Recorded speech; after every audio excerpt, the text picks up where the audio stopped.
대한민국의 법원의 유리창이 깨지고 대한민국의 법원의 서버에 물이 찌그러지고 그리고 온갖 건물이 깨지고 이런 일이 있었습니까, 법원행정처장님? 예, 사실입니다. 이런 일이 있을 수 있습니까? 있어서는 됩니까, 안 됩니까? 말씀하셔야죠, 단호하게. 예, 절대로 대한민국 역사상 법원이 이렇게 습격당한 예가 있습니까? 법원행정처 차장님? 없습니다. 법무부 장관 있습니까? 없습니다. 법제처장 이런 일이 있습니까? 있어서는 안 되는 일입니다. 있어서도 안 되고 있을 수도 없는 일이고 있지도 않은 일이에요. 세계 OECD 국가 중에서도 이렇게 법원이 침탈당한 사례는 없습니다. 그리고 법원행정처장님, 법원에 있는 관계자들이 못 들어오게 막다가 옥상으로 대피했다고 했습니다. 방화벽까지 쳤다고 했습니다. 얼마나 무서웠겠습니까? 그 영상을 한번 보도록 하겠습니다. 그 영상이 얼마나 무서웠는지 훨씬 더 많은 영상이 있습니다. 틀어봐 주세요. 유리문을 소화기로 부수려고 하고 영장을 발부한 판사 이름을 크게 부르며 찾기 시작합니다. 판사가 있는 곳으로 들어가는 경우예요. 3층에서 끝난 게 아닙니다. 법원 내 가장 민감한 곳까지 올라가는 사람들. 판사들의 개인 집무실이 있는 7층까지 들이닥치는 장면을 저 사람들 후레쉬 JTBC가 들고 갑니다. 단독으로 포착했습니다. 후레쉬가 준비돼 법원에 있죠. 난입한 일당은 이곳 관제실을 찾아 컴퓨터 모니터와 창문, 거울 등을 닥치는 대로 때려 부쉈습니다. 복면을 쓴 한 남성은 경찰 방패를 빼앗아 들고 와 CCTV 관제 시스템과 연결된 것으로 추정되는 컴퓨터 모니터에 그대로 집어 던집니다. 저런 영상이 있고 이 사진은 피 흘린 경찰입니다. 경찰이 이렇게 피를 흘렸고 수십 명이 저 폭도들에 의해서 다쳤습니다. 대한민국에 전두환도 법원은 안 들어갔어요. 윤석열이 국회에다가 총기를 가지고 왔어요. 총알을 넣어 갖고 왔어요. 실탄을 장전해 갖고 왔어요. 그리고 국회의원들을 4명이 4인 1조로 하나하나씩 끌어내라고 했습니다. 그런데 이게 내란이 아니라고요? 그런데 공수처가 수사하니 많이 법제처 차장 그런 얘기를 하고 있습니까? 검찰이 수사하고 경찰이 수사하고 공수처가 수사하고 법원이 모든 영장이 다 맞다고 발부해주고 윤석열은 10일 전 10일 패를 당했어요. 법꾸라지 윤석열이 법을 안다고 온갖 짓을 다 하고 구속영장 적부심까지 했는데 구속영장 적부심에서 윤석열이 패배를 당했어요. 거기 나와서 선동하는 거 아닙니까? 그리고 윤석열과 같은 패 정광훈이 들어가서 윤석열을 구해오자고 합니다. 이게 말이 됩니까? 저렇게 법원이 당할 때 법원에 있는 한 사람이라도 다쳤으면 어쩔 뻔했습니까? 이에 대해서 철저히 법적 처벌을 요구하시겠습니까? 예, 그리고 이들은 폭동입니다. 폭동. 맞습니까? 맞습니다. 폭동이고 이를 선동한 자가 있어요. 이를 선동한 자 윤상현.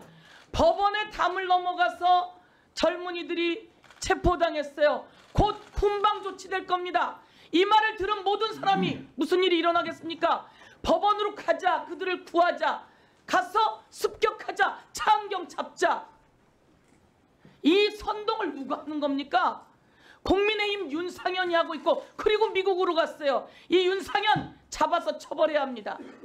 권성동 대표 경찰에게 책임이 있다고요? 도대체 이게 대한민국 여당의 권 원내대표가 할 소리입니까? 그리고 이때다 싶어서 이재명을 거들먹거려요? 아닌 건 아니고 틀린 건 틀렸다고 말해야 되는 거 아닙니까?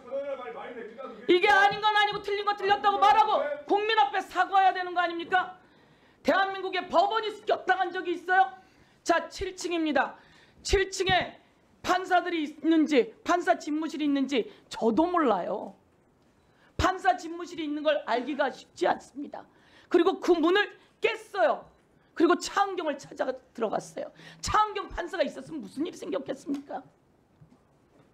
또 증거를 지우기 위해서 CCTV 관제실로 들어갔어요. 관제실 상황은 어떻습니까? 일단 CCTV는 방제실과 당직실 두 군데 비치가 되어 있는데요. 일단은 시위대가 가장 먼저 들어온 것이 당직실을 통해서 들어왔고요. 당직실을 점거하는 과정에 있어서 CCTV를 훼손하는 영상이 언론을 통해서 보도된 바 있습니다. 그리고 저희가 이 직후에 현장을 봤었을 때 CCTV가 손상이 됐고요. 현재 그것을 복원하기 위해서 절차를 진행을 하고 있습니다. 법무부 차관님, 네. 소화기로 문을 때려 부숩니다. 그리고 관제실을 들어가서 물을 붓고 증거를 인멸하려고 하는 사람들이 평범한 사람들이 욱해서 저지른 일이라고 생각하십니까? 일반적인 상황은 아닙니다. 그리고 일반적이지 않고 그 7층에 판사가 있는 곳에 그냥 핸드폰 후레쉬가 아니라 진짜 후레쉬를 들고 갑니다. 찾아갈 것을 준비했다. 전 이렇게 생각하는데 어떻게 보십니까? 네, 기본적으로 그 사건에 대해서는 대검에서도 이 사안은 이 법치주의와 사법체계 근간을 훼손하는 중대 범죄다. 그래서 철저하게 수사를 하겠다라고 지시를 한 것으로 알고 있고 이 사안의 엄중함을 고려해서 수사기관에서 사실관계 명확하게 규명할 것으로 생각하고 있습니다. 자, 나라의 국가기관을 강압에 의해서 전복 그 권능 행사를 불가능하게 하려는 거. 이건 법원의 권능 행사를 불가능하게 하려고 폭도들이 진입한 겁니다. 이것은 국헌문란에 해당되는데 그렇게까지 볼 수 있을까요? 저는 충분히 이 내용으로 본다면 그렇게 볼 수 있다고 봅니다. 그리고 우리 법무부 차관에게 묻겠습니다. 김성훈은 증거인멸의 우려가 있어요. 핸드폰도 갖고 가지 않았어요. 법제처장이 갔던 안가에 증거들을 다 인멸할 우려가 있어요. 그리고 다시 복귀하게 되면 경호관들을 억압할 가능성이 너무 높아요. 그리고 영장 집행을 가로막은 자입니다. 그런 자에게 체포영장, 구속영장을 다시 검사가 반려했다고 하는 것은 검찰 내에 있어서는 안 될 행위가 일어났다고 생각하고 이에 대해서 철저히 조사해 주기 바라겠습니다. 네, 담당 검사는 도주와 증거인멸 우려가 없고 재범 위험성이 높지 않다는 이유로 영장에 대해서 청구를 하지 않은 것으로 알고 있는데 사실관계는 한 번 더 확인해 보도록 하겠습니다.